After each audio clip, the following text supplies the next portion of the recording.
વડોદરાના માંડવી 4 દરવાજા વિસ્તારમાં એક મહત્વપૂર્ણ વિરોધ પ્રદર્શન જોવા મળી રહ્યું છે। વડોદરા શહેર કોંગ્રેસ દ્વારા દેશમાં વધી રહેલી કમરતોડ મોંઘવારી અને લાખો વિદ્યાર્થીઓના ભવિષ્ય સાથે ચેડા કરનારા નીટ પેપર લીક કાંડના વિરોધમાં લોકશાહી ઢબે આક્રોશ વ્યક્ત કરવા ધરણા પ્રદર્શન કરવામાં આવ્યા હતા। દેશમાં વધતી જતી મોંઘવારી અને નીટ પરીક્ષાના પેપર લીક થવાના મુદ્દે વડોદરા શહેર કોંગ્રેસ દ્વારા આજરોજ માંડવી દરવાજા ખાતે વિરોધ પ્રદર્શન કરવામાં આવ્યું હતું। વડોદરા શહેર કોંગ્રેસ પ્રમુખ ઋત્વિજ જોશીની આગેવાનીમાં મોટી સંખ્યામાં કોંગ્રેસના કાર્યકર્તાઓએ હાથમાં પ્લેકાર્ડ લઈ નારેબાજી કરી હતી।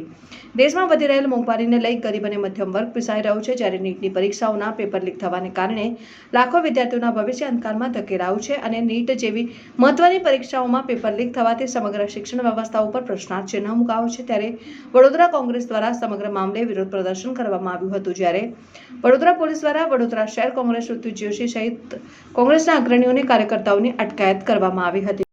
જવાબ દો મોદી સરકાર। અગેન આઈ રિપીટ, જનતાની એક જ અવાજ, જવાબ દો મોદી સરકાર। આટલી બધી મોંઘવારી કેમ? આજે વડોદરા અને સમગ્ર ભારત વિસ્તારની જે જનતા છે એને આટલી મોંઘવારી કેમ નડી રહી છે એનું કારણ છે, અને એના માટે જ આજે અમે હલ્લા બોલનું પ્રદર્શન લઈને, વિરોધનું પ્રદર્શન લઈને નીકળ્યા છે।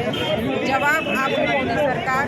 ગેસનો બોટલ મોંઘો, પેટ્રોલ ડીઝલ મોંઘું, રાંધણનું ગેસ મોંઘું, આ તેલના બાટલ મોંઘા, તો આટલી બધી મોંઘવારીમાં જનતા કેવી રીતે આખા મહિનાનું જે મહિનામાં જોબ કરતા હોય એ કેવી રીતે આ ભોજન પસંદ કરે અને કે રીતે થોડું પૈસું સેવિંગ કે રીતે કરે કે પછી મહિનો પૂરો થયા પહેલાં જ પૈસા આખા પગાર વપરાઈ હોય, તો આ મોંઘવારી વિશે આપણે નીકળ્યા છે। અને જોડે જોડે જે પેપર લીક થાય છે, છોકરાઓ કે જે મહેનત કરતા હોય છે, 10-10, 12-12 કલાક ભણે છે, આજે સાહેબ હાલની તારીખમાં 1 કલાક ભણવાનું બેસે લોકોને, છોકરાઓને જ્યારે આપણે કહીએ કે બેસો, તેમના માટે બહુ ટફ હોય છે। એમની પ્રેરણા, એમની આશા બધું છીનવીને આજે કરી રહ્યા છો।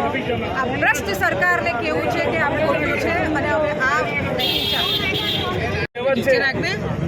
ટકેસર ભાજી ને ટકેસર ખાજા, અંધેર નગરી ને ગંડુડે રાજા, એવી સ્થિતિનું નિર્માણ આ ભારત દેશમાં કે આજે લોકોની આવક તો ઘટી ગઈ, પણ ખર્ચા સરકારે બમણા કરી દીધા।